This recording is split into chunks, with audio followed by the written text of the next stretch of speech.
Por si las moscas, vamos a hablar de Nueve Disparos, que es el libro más reciente del periodista Javier Garza.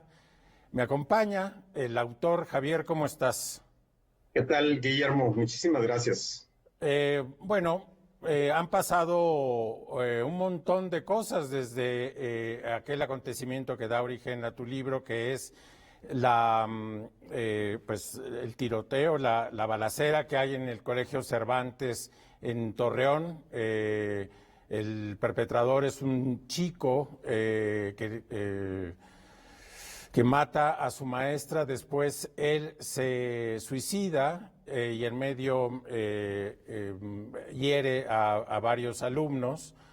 Es un acontecimiento, como dices tú, que sucede a principios de año y que ya se nos olvidó porque se nos vino encima pues toda la realidad que estamos viviendo ahora, los acontecimientos políticos, la pandemia, los feminismos, etcétera. Pero me parece increíblemente valioso este acto de tomar un pequeño, ahora ya un pequeño acontecimiento del pasado y volverle a dar todo el foco y la atención para poder reconstruir, como dices tú, una historia que no solamente es de la familia o del chico, sino que también es de la sociedad en la que vivimos. Entonces, lo primero que te quería preguntar es, ayúdanos a reconstruir tu propia participación y reporteo en este asunto. Sí, gracias, Guillermo. Como tú dices, con la pandemia y a 9 meses de que esto ocurrió, pues ya lo vemos muy, muy lejano. Y sin embargo, me parece que tiene muchísimas lecciones y muchas aristas que vamos a tener que reexaminar una vez que regresemos a cierta normalidad y particularmente una vez que los niños regresen a clases, a los salones de clases, más bien físicamente, y más particular con acceso a aparatos electrónicos, con acceso a contenidos digitales, que también me parece que en esta pandemia los chicos, chicas, se han vuelto Claro. mucho más diestros en usarlos, y eso es una parte muy importante de toda esta trama. En ese sentido, creo que también yo agradezco mucho que los editores en Random House y en Grijalbo hayan reconocido que a pesar de todo lo que ha pasado desde entonces, esta es una historia que seguía mereciendo ser contada, porque empezó en la semana después del tiroteo, se plantó la idea de este libro a sugerencia de Salvador Camarena. Me puso en contacto con los editores en Random House y empezamos a explorar si realmente este acontecimiento contenía un libro, y es indudable que sí, ya una vez que te ponías a escarbar las historias, porque si nos regresamos un poco a cómo fue esa semana, después del 10 de enero, parecía que cada día nos estaba trayendo una revelación. Obviamente el suceso en sí, el hecho traumático que vivió la comarca lagunera y el país también esa mañana del 10 de enero. Después saber, por ejemplo, la situación familiar del niño, el niño que padecía un abandono emocional en una familia quebrada, que había tenido una vida de pérdidas de familiares muy cercanos. Su madre había muerto, una de sus abuelas había sido asesinada, su padre llevaba más de 3 años fuera de su vida porque estaba en la cárcel en Estados Unidos. Conocimos el acceso a contenidos digitales que tenía el niño, no nada más videojuegos, sino también muchísima información sobre la masacre de Columbine en Estados Unidos en 1999, que es considerada la precursora de los tiroteos escolares.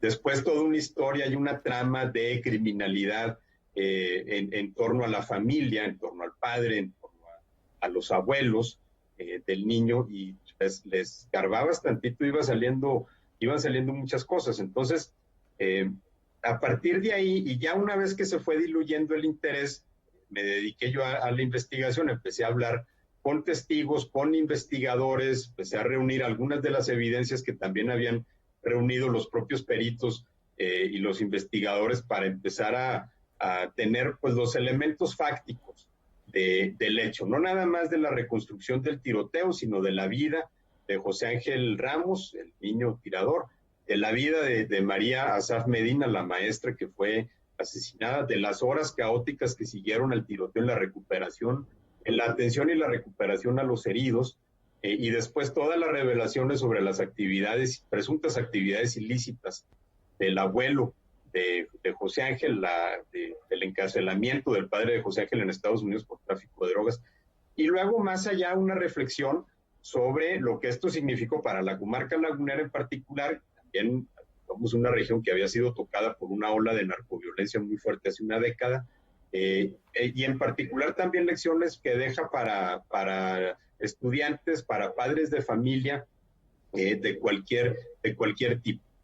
Javier, también me parece que en el libro aprovechas para hacer una lección de periodismo. Es una lección que aprendes tú también en el reporteo sobre cómo reporteamos noticias que tienen que ver con hechos sangrientos. Lo que pasa es que lo que te obliga una situación así es a tratar de ser muy puntual en los datos que presentas. Yo menciono en el libro que una de las lecciones que aprendimos los periodistas de La Laguna después de años de haber cubierto balaceras y homicidios es tratar de ser muy, muy puntuales con los datos y la verificación de los datos y no darle vuelo a rumores. Esta es obviamente una situación muy distinta, pero creo que aplicamos los mismos principios y sobre todo en una situación en la que con el avance de las redes sociales, pues ya cualquier persona es reportera.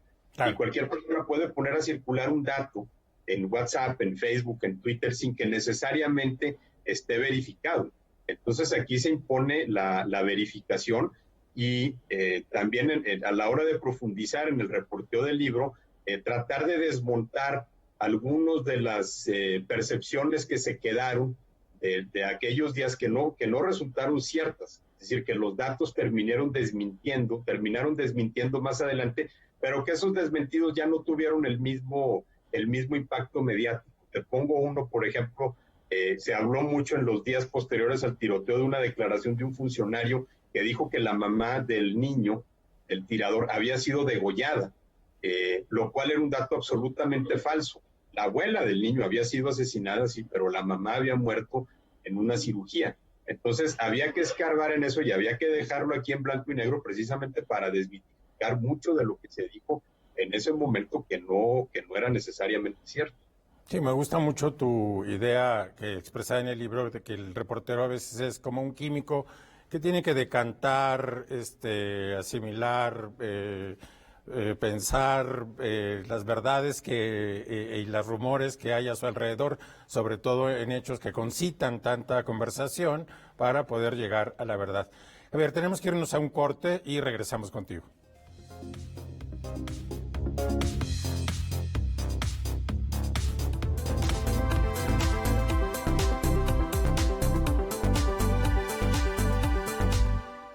Hola, ¿qué tal? Quiero invitarlos al estreno de esta semana aquí en Visión Periférica MX. Se trata de El Paso, un documental de Berardo González en el que a partir de 2 historias se trata un universo que nos relata todo lo que miles de periodistas siguen viviendo en este país.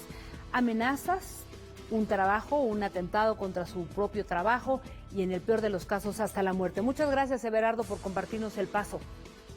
Gracias, Jacaranda. Pues El Paso nació con la voluntad de contar quiénes son los depositarios finales cuando un periodista o un reportero es atacado o amenazado, y son sus familias. Es una cara que no volteamos a ver mucho, que no deja de ser doloroso, no deja de ser peligroso, y es un eslabón más de la cadena de ataques a la libertad de expresión del país. Los invitamos a verlos. El Paso es un estreno de Visión Periférica 2020 aquí por Canal 22. Por si las moscas, estamos de regreso. Yo soy Guillermo Sorno. Estoy hablando con el periodista Javier Garza, autor de 9 disparos, que es un relato, una reconstrucción de los acontecimientos del 10 de enero pasado en Torreón, que involucran a un menor que entra al colegio Cervantes en la mañana con 2 pistolas, mata a una profesora y hiere a los alumnos, sus compañeros, y después se suicida. Javier, hay una referencia clara a Columbine, no solamente, digamos, porque se trata de un evento similar, sino porque el propio José Ángel tenía en su cabeza, digamos, la masacre de Columbine. Y una cosa que me llama mucho la atención es que tú hablas con el reportero que hizo la mejor investigación sobre Columbine y te da varios tips y nos das varias lecciones. Sí, Dave Cullen escribió lo que es considerado el reportaje definitivo sobre Columbine y pues prácticamente se volvió como el periodista de referencia para tiroteos escolares. Hace poco también publicó un libro espeluznante sobre la masacre de Parkland en Florida, otra preparatoria. Entonces, es una persona que ha profundizado como nadie más en esto y obviamente pues, hace una cosa de estas y lo primero que haces es buscarlo. Yo tenía la fortuna ya de haber estado en contacto con él porque teníamos varios conocidos en común. Dos cosas que me dijo él en un principio, yo hablé con él ese mismo viernes por la tarde. Me dijo, primero, cuidado con caer en conclusiones, ¿no? Porque empezamos a tratar de buscarle explicaciones simples a por qué José Ángel había cometido ese acto. Y unos dijeron, bueno, pues es que él viene de una familia disfuncional. Bueno, pues es que los familiares estaban metidos en el crimen. Bueno, es que tiene aficiones a los videojuegos. Todas de alguna manera contribuyen, pero realmente no podemos apuntar a un solo factor. Y el problema con las conclusiones apresuradas es que nos quieren dar una explicación fácil que nos consuele, pero va a ser incompleta. Y una gran diferencia en este caso con la violencia que experimentamos, porque a final de cuentas, pues el tiroteo, el asesinato de la maestra, por ejemplo, pues fue uno de 100 y pico que ocurrieron en México en ese día. Claro. Y fue uno de 2,000 y pico que ocurrieron en México en ese enero. ¿Qué es lo que le hace diferente? Obviamente es todo el contexto. Pero la gran diferencia es que para todos los demás asesinatos, nuestra explicación, y aquí lo vivimos mucho en la comarca lagunera, que cada vez que había un homicidio o una balacera, es que se matan entre ellos. Y de esa manera lo racionalizamos y de esa manera nos tranquilizamos. Pero ¿qué pasa cuando pasa una cosa de estas? Cuando esto no resiste esa explicación. ¿Quiénes son ellos? Aquí es que se matan entre ellos, no te aplica a un tiroteo escolar. Entonces, pues necesitas ir a buscarte otra y rápidamente quieres buscarte la más fácil porque necesitas tranquilizarte. Entonces, esto es un asunto complejo, me advirtió Dave Cullen, y la complejidad obviamente es la enemiga de las explicaciones simples. Y otra cosa que me dijo también, que esto me resultó después un poco más difícil de comprender, me dijo, lo que pasó nos puede parecer completamente incomprensible, pero es totalmente natural para el niño. Entonces, aquí estamos hablando de qué estaba ocurriendo dentro de esa cabeza. Y meterte en la cabeza de un niño, que ya falleció, pues es algo que obviamente va a tomar mucho tiempo y va a tomar mucho cuidado. Tuve la posibilidad de acceder a partes del perfil psicológico que hicieron peritos de la Fiscalía General de Coahuila, y bueno, vienen esas partes narradas en el libro y te trata de dar pues algunas de las situaciones que habían afectado la mente del niño, particularmente las pérdidas que había sufrido en su vida y la situación de abandono familiar que padecía. Bueno, quisiera poner en contexto un poco a la audiencia para decir que tú fuiste director de El Siglo de Torreón. Fue un periódico que fue amenazado y que incluso las instalaciones fueron baleadas, es decir, no eres ajeno al clima de violencia nacional. Lo que te quería preguntar es, este caso en particular, que es distinto, dices, por un lado, es distinto porque no se trata de ellos y nosotros, sino que la sociedad de la comarca lagunera y también quienes estábamos aquí en la Ciudad de México, pensamos, se trata también de nosotros. ¿Pero qué más? Lo que es distinto, me parece, es qué es lo que puede significar para el futuro. La explicación atribuida a la ola de violencia que habíamos padecido aquí, porque algunos dijeron, bueno, pues es que ¿qué esperabas en la tierra en donde los zetas mataban gente? No, no es tan fácil, porque y tampoco por los antecedentes de criminales de los familiares del niño, porque 3 años antes había ocurrido el tiroteo en el Colegio Americano de Monterrey en un niño que no tenía sus antecedentes y que venía de una familia nuclear. Perfecto, ¿no? ¿Perdón? Sí, una familia nuclear que parecía ejemplar. Normal, ¿no? Pues sí. Por fuera. Y sin embargo ocurrió. Entonces, el hecho de que hubiera pasado nada más una vez antes, pues te da una idea de la excepcionalidad de esto. Tan excepcional que cada vez que pasa esto, nosotros hablamos de un tiroteo estilo gringo, ¿no? Estas son las cosas que pasan allá en Estados Unidos. Pues no, ya también pasan aquí. Y creo que aquí la advertencia es ¿cuál está siendo la exposición de los niños a la violencia? De todo tipo. Y no me refiero nada más a los videojuegos, porque sé que luego esto crea mucha polémica, pero en el libro explico también que si bien la literatura no es concluyente en cuanto a la relación de videojuegos con violencia, sí hay una más que ha estudiado, por ejemplo, la relación entre videojuegos y depresión, y la relación entre violencia y depresión. ¿Y cuál es el estado mental, la salud mental de los niños actualmente, y sobre todo en la era en donde tienen acceso a contenidos digitales de todo tipo? Que esto me parece a mí fundamental por 2 razones. Por una, ¿cómo había tenido acceso José Ángel Ramos a todos los contenidos sobre Columbine? ¿Cómo se enteró? ¿Cómo fue él indagando y escarbando y enterándose de cómo se habían vestido los chavos, qué tipo de armamentos habían usado? Todo eso que está en internet, pero pues que si un niño de 12 años lo lee, un niño de 11 años no tiene el criterio para realmente hacer una evaluación objetiva de lo que está leyendo. Obviamente le va a impactar, y le impactó a tal grado pues que en la fiesta de Halloween va vestido como se había vestido Eric Harris, uno de los jóvenes que perpetraron la masacre de Columbine, y cómo él había construido todo un personaje. Y la otra, que tiene que ver con un hallazgo que tiene el libro, que esto no había sido previamente reportado en el tiroteo, sino que es algo que yo descubrí a raíz de hablar con investigadores, es que, y viene en el libro, en los días previos José Ángel había intercambiado mensajes con un compañero de su salón, y habían hablado sobre temas relacionados con la masacre de Columbine. Y habían hablado sobre pistolas 9 milímetros, subametralladoras, escopetas recortadas y tal. ¿Qué adulto estaba revisando los teléfonos? Y uno diría, es que ¿cómo te vas a meter en la vida de un niño? Pero cualquier padre de familia se mete, ven que su hijo en el WhatsApp está hablando con un amigo sobre pistolas 9 milímetros y subametralladoras, pues, ¿cuál es tu reacción? No vas a decir, mira, mijo, qué padre, ¿eh? Qué divertido. No. O sea, realmente los padres sabemos cuáles son las actividades digitales a las que están expuestos nuestros hijos, y sobre todo niños que no tienen su mente todavía desarrollada, que no tienen la madurez suficiente como para comprender eso. Yo estoy convencido, después de toda la investigación, que si un adulto hubiera visto esos mensajes, esto se pudo haber evitado. Bien, Javier, vamos a detenernos otra vez un momento, vamos a una pausa y regresamos contigo.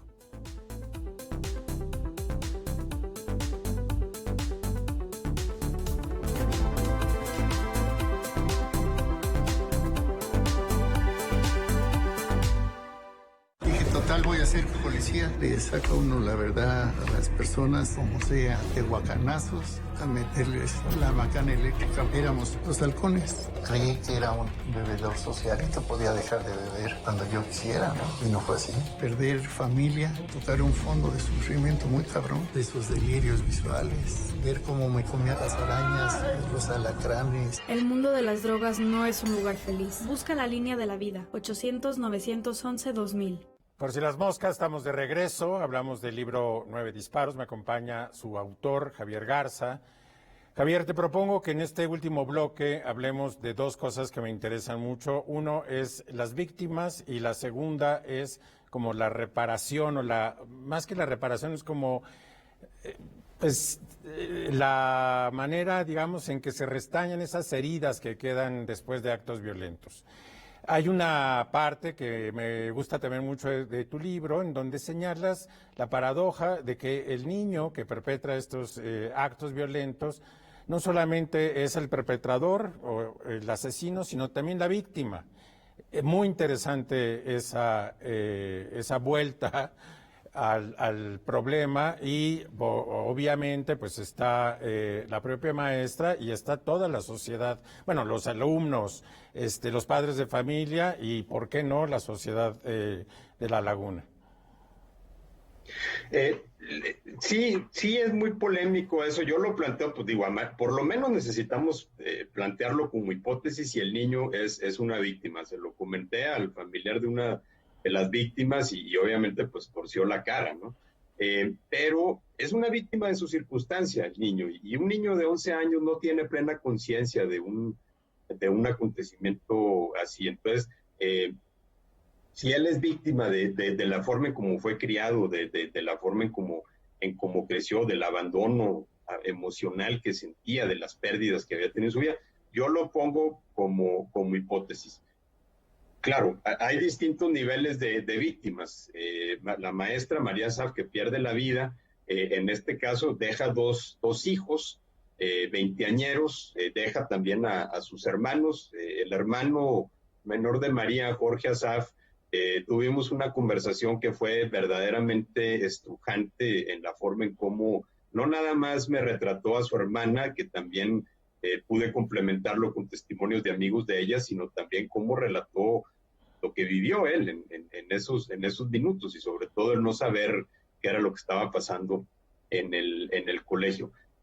Las 5 víctimas, los 5 heridos, fue un verdadero milagro que por centímetros fácilmente pudieron haber muerto. Particularmente los 2 niños que recibieron las heridas en el abdomen, 3 niños, perdón, que recibieron las heridas en el abdomen, por centímetros, pues se les pudo haber causado un daño mucho mayor. Según lo que me han comentado, han tenido procesos de recuperación distintos. Algunos se repusieron muy pronto, fueron muy resilientes, otros batallaron, todavía después empezaron a pasar días de insomnio, de mucho estrés, de mucha ansiedad, pero claro que son heridas que toman mucho tiempo en sanar, obviamente también para sus familiares. El otro día, justamente a raíz de que se conoció que ya iba a salir la publicación, recibí un mensaje de la mamá de uno de los niños heridos preguntándome pues cómo era el tratamiento de los niños, porque querían asegurarse de que no se estuviera invadiendo su privacidad. Y yo le tuve que reconfortar, asegurar, diciéndole que lo que se maneja eran solamente los primeros nombres sin apellidos, que los primeros nombres pues fueron lo que se manejó públicamente en su momento, pero que no hay una plena identificación de los niños. Y luego la comunidad escolar, me llama la atención y me da mucha curiosidad, porque poquito después de que ocurrió esto, se viene la pandemia, tienen que salir de la escuela. ¿Qué va a pasar en el regreso a clases? ¿No? Y particularmente en la comunidad escolar del Cervantes, que no han tenido tiempo de seguir en la escuela, de seguir en el mismo lugar en donde ocurrieron estos acontecimientos, que hubiera sido la forma de asimilarlo. Entonces, regresar quizá un año después del tiroteo, ¿cuál va a ser el impacto para ellos? Creo que eso es algo que pues eso no lo podemos saber ahorita, pero más adelante. Y para la comunidad en general, la comarca lagunera tiene una sociedad muy resiliente, que nos hemos sabido sobreponer, pero yo todavía me pregunto si realmente derivamos las lecciones importantes sobre esto, porque en ocasiones, tratando de acercarme a personas para platicar de lo ocurrido, me decían, ya no le muevas. Querían pues ya darle la vuelta a la página. Que me pasaba también a la hora de cubrir, por ejemplo, efemérides o aniversarios de acontecimientos violentos importantes, balaceras, masacres que hubo aquí en la comarca lagunera, que a lo largo de 5 o 10 años pues era importante repasarlas, y había gente que me decía, ya no le muevas, ya para qué le mueves. Y creo que esa actitud nos está impidiendo derivar las lecciones. Claro. Bueno, citas a Julián Herbert, que es un escritor también, es un fantástico escritor de la zona, diciendo que a la gente en La Laguna le gusta hacer a un lado los problemas, y eso lo hacía lo decía, en referencia a acontecimientos que habían pasado hace ya 100 años que tenían que ver con el genocidio de chinos en esta parte del país. Pero bueno, la pregunta ya para concluir es entonces, ¿qué lecciones, Javier?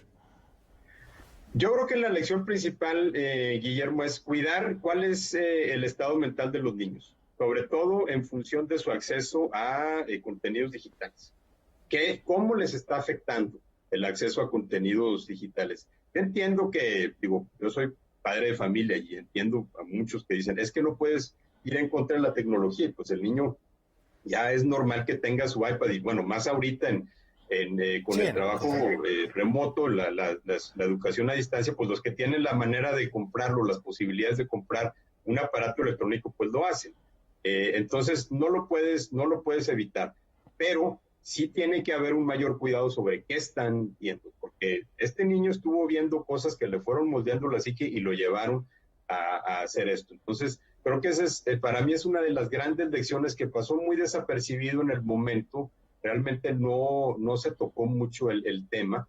Y bueno, ¿qué está pasando con nuestra niñez? ¿Cómo estamos formando a nuestra niñez? No estoy diciendo que todos los niños sean un José Ángel Ramos en potencia o que lleven en sí la semilla de una situación así, pero muchos quizá, dados los incentivos adecuados, dada la combinación de ciertos factores, pueden provocar una cosa así. No habíamos tenido este tipo de fenómenos en México, ni siquiera en los años de gran violencia, por ejemplo, en el norte del país, y sin embargo en los últimos 3-4 años ya llevamos 2. Entonces, creo que sí es una llamada de atención. Muy bien, bueno, pues con esto terminamos. Me toca decirle a la audiencia que tenemos 2 accesos digitales al libro de Javier Garza. Síganme en mis redes sociales, en Twitter, @GuillermoSorno, y ahí les diré cómo acceder a este libro, a esta publicación. Agradecerte, Javier, tu presencia aquí en Por Si las Moscas. Y a la audiencia, nos vemos aquí el próximo sábado a las 6:30. No se lo pierdan en Canal 22. Muchas gracias.